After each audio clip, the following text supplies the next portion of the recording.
दोस्तों, Medina Munawwara में एक नौजवान मुर्दा लड़की से कब्र में जिना करता रहा।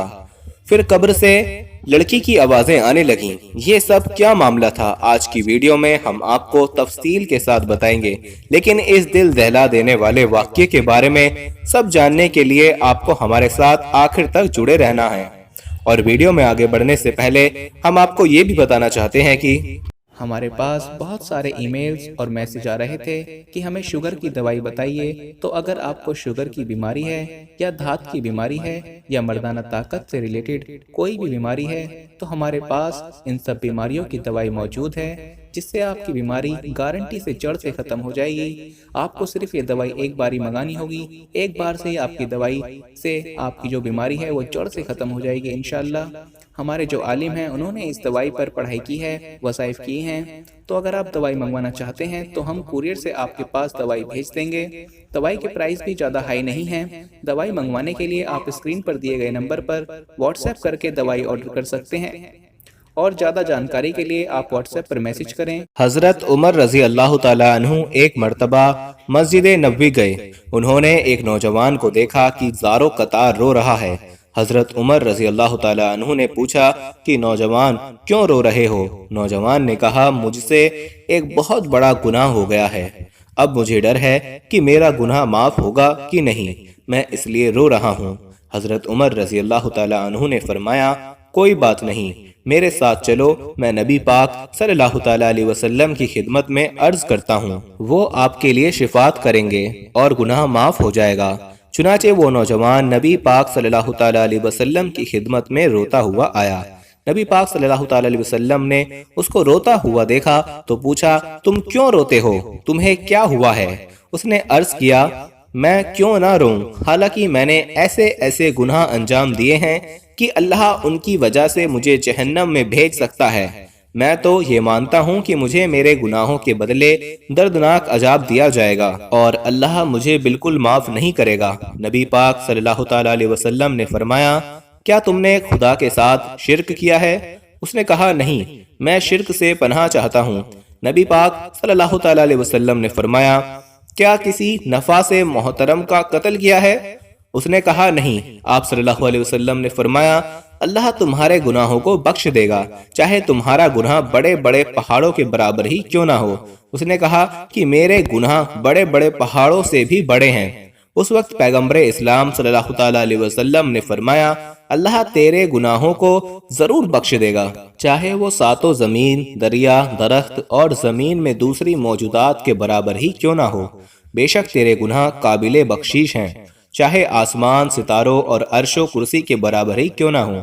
उसने अर्ज किया, मेरे गुनाह इन तमाम चीजों से भी बड़े हैं। आप सल्लल्लाहु ताला अलैहि वसल्लम ने गैस के आलम में उसे देखा और फरमाया, ए नौजवान, तेरे ऊपर अफसोस है, क्या तेरे गुनाह ज्यादा बड़े हैं या तेरा खुदा?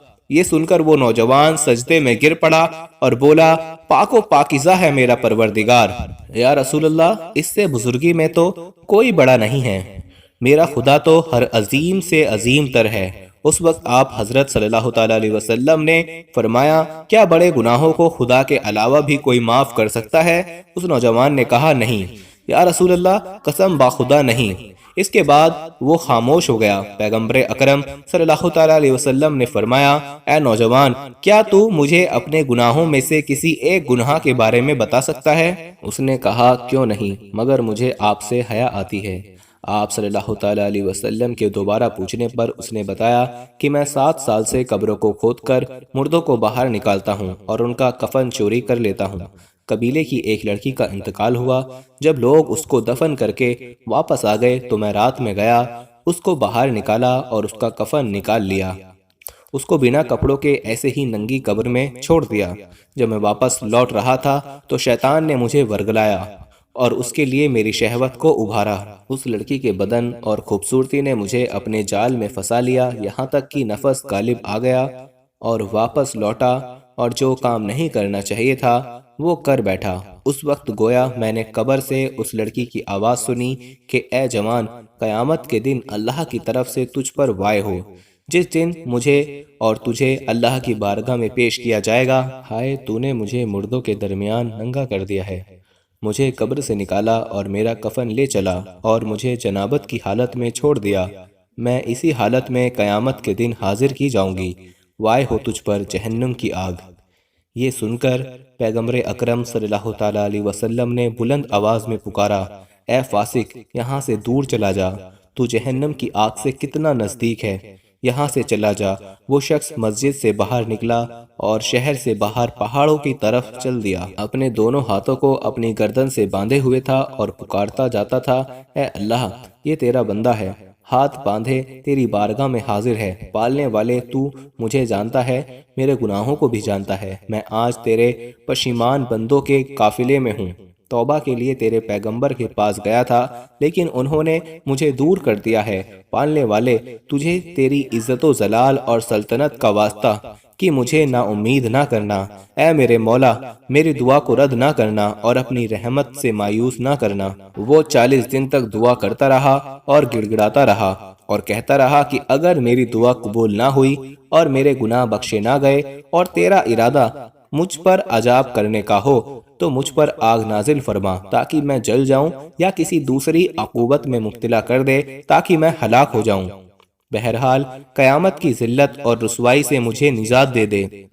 چنانچہ اس موقع پر درجہ ذل آیات نازل ہوئی اور اللہ تعالیٰ نے فرمایا، اور وہ یہ لوگ ہیں کہ جب کوئی نمایاں گناہ کرتے ہیں یا اپنی نفس پر ظلم کرتے ہیں تو خدا کو یاد کر کے اپنے گناہوں پر استغفار کرتے ہیں، اور خدا کے علاوہ کون گناہوں کو معاف کرنے والا ہے، اور اپنے کیے پر جان بوجھ کر اصرار نہیں کرتے۔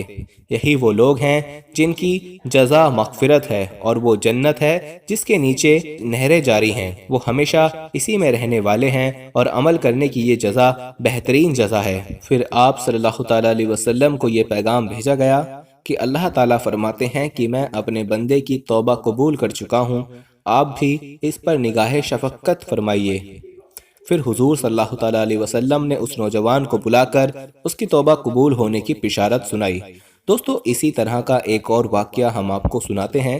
ایک بزرگ جن کا نام حضرت ابو اسحاق فزاری ہے، آپ فرماتے ہیں کہ ایک شخص اکثر ہماری محفل میں آیا کرتا تھا، پر اس کا آدھا چہرہ ہمیشہ چھپا رہتا۔ ایک مرتبہ میں نے اس سے پوچھا، تم اپنا آدھا چہرہ چھپائے رکھتے ہو، اس کی کیا وجہ ہے؟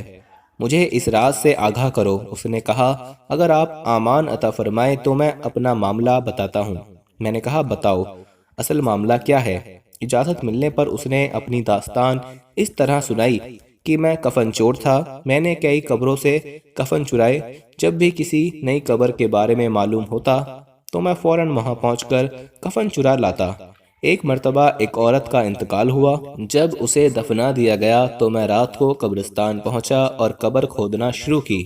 جب اینٹیں ہٹا کر کفن کی ایک چادر نکالی اور دوسری چادر کھینچنے لگا تو اچانک اس عورت کے بے جان جسم نے حرکت کی اور چادر کو تھام لیا۔